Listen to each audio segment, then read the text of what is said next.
आप सभी को मेरा नमस्कार। तो दोस्तों, आज मैं आपके लिए इस वीडियो में दशा माता की 7वीं कहानी लेकर आई हूँ। तो प्रेम से बोलिए दशा माता की जय हो। दोस्तों, एक समय की बात है। एक गांव में एक ब्राह्मणी रहती थी। उसका एक लड़का था।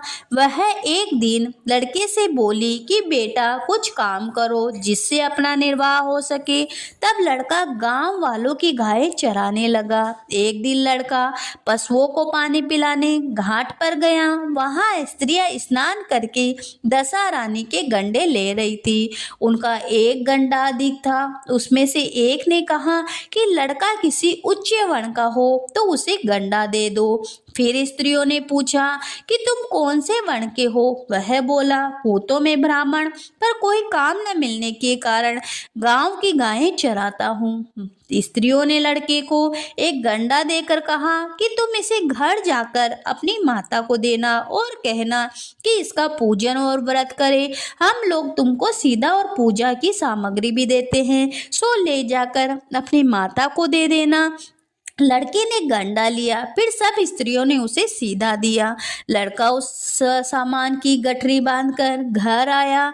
लड़के ने बुढ़िया माई से सब हाल कह सुनाया। दशा रानी का गंडा वह सामान भी उसे दे दिया। बुढ़िया माई ने गंडे को प्रेम पूर्वक लेकर माथे से लगाया। उसी दिन से वह यह व्रत करने लगी।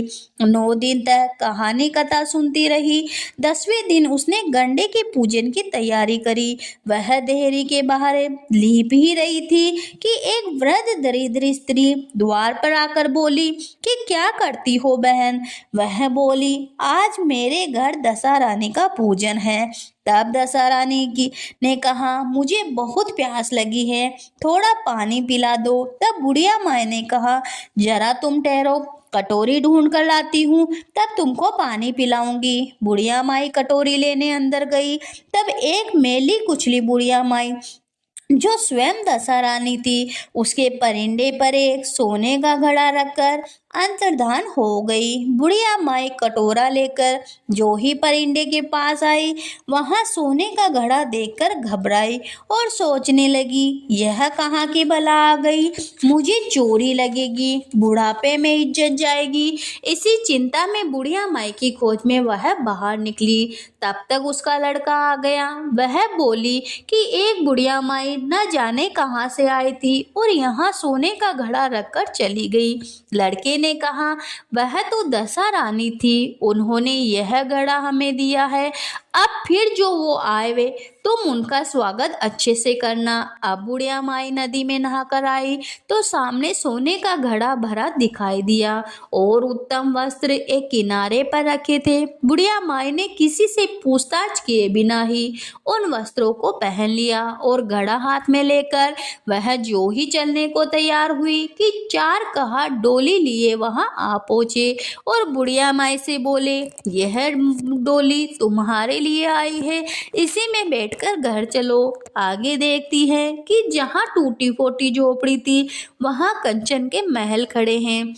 बुढ़िया माई ने महल के भीतर श्रद्धा और भक्ति पूर्वक दशा रानी के गंडे की पूजा की और अंत में हाथ जोड़कर यह वरदान मांगा कि हे महारानी, जैसे तुमने मुझे इतनी संपत्ति दी है वैसे ही मेरे लड़के का विवाह हो जाए, तब यह सब शोभा देगी।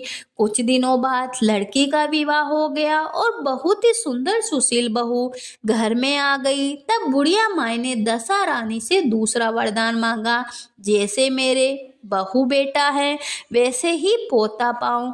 कुछ दिनों बाद बुढ़िया माई के लड़के को भी लड़का हो गया। एक दिन बुढ़िया माई ने बहू को समझाया कि मेरी यह सभी संपत्ति दशा रानी की दी हुई देन है, उन्हीं की कृपा से तुम भी इस घर में आई हो। यदि मैं मर जाऊं और कभी एक मेली कुचली बुढ़िया माई तुम्हारे घर आए तो उनका विनय पूर्वक स्वागत करना। यदि उनकी नाक बहती हो तो उसे आंचल की छोर से पोंछना, घिन नहीं करना। जब कभी दशा रानी के गंडे पड़े तब उनको अवश्य लेना और श्रद्धा पूर्वक उनकी पूजा करना। जब कभी तुम पर कोई संकट आए तब सुहागिन न्योतना। दशा रानी की कृपा से तुम्हारी सारी इच्छाएं पूरी होगी।